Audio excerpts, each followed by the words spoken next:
Hi, I wanted to do a quick demonstration of this foot on my machine, which is a bias binding foot, a bias attachment foot, a binding foot. Um, it's a pretty common foot. You can get it from most, I'm pretty sure just about any make of machine. This is a low shank snap-on foot, but I mean, they come screw-on. This one's adjustable. Sorry, this one is adjustable, so you can do different widths of binding. It gets quite wide. Um, so those are the feet. It's a bias binding foot. Just check your parts store. But see, that's adjustable.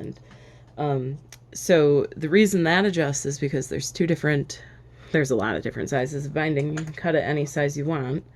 But to make the bias tape, and I'm not going to go over this really quickly because there's lots of tutorials. Just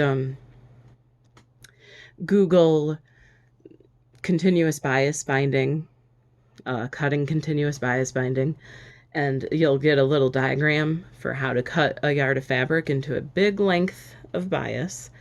And then you can use a bias making foot or Google bias making pin trick. There's a cute little trick for ironing boards, and a pin works great, it looks like. I haven't tried it, but I wish I knew about it before I bought these. But this is just a bias maker that Dritz makes. Easy peasy. You know, most people know about these. I just wanted to show really quick, because a lot of my family's making the masks, and they were talking about making the bias tape. And I wanted to show quick, if any of them have this foot, or if you guys at home have this foot, it's that it's a really quick and easy way to make bias straps and ties and bind the edges of masks. So what you do is you feed your bias fabric, your bias tape. This has the sides folded in. I don't think it'll work with just, they might have some that fold it at the same time. This is supposed to. I could never get it to work. So I use this with the sides already pressed in. And this is homespun cotton, so it's a little bit thicker. Sometimes it snags up in here, but regular crisp quilters cottons, they press, especially if you use starch, really nicely, and you can make a lot of bias tape from a yard of fabric. So this is how the foot works. You just have it threaded in there, the two sides, and this little thing just folds it together for you. And you can just sew along and run it out the back. If you saw there, I had a seam. I'll just go over that. Now, I would probably just trim that, especially since it's just going to be a tie, right? So you just have it coming along, but here, we'll sew this. There we go. Trim that off, and the machine will just fold it in half and sew it together for you, and you get these nice little ties.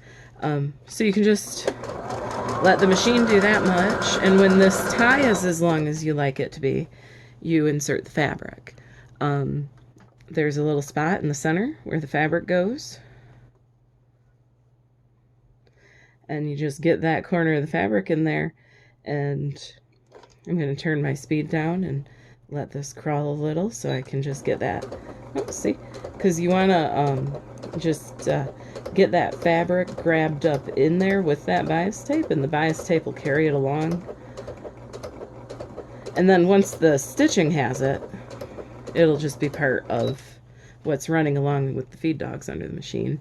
And you want to make sure you keep your fabric right up snug in there so it catches all the edges. Now I have some pleats pinned to show that you could run the pleats right through.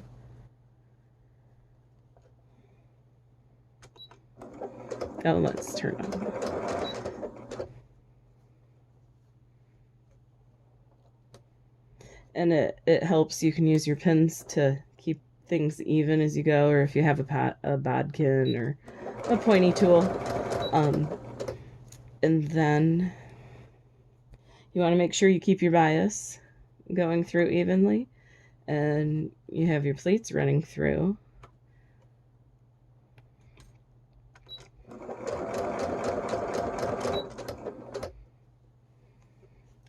And you just go ahead and let the machine fold that bias tape and run it through, and on the other side you'd keep going.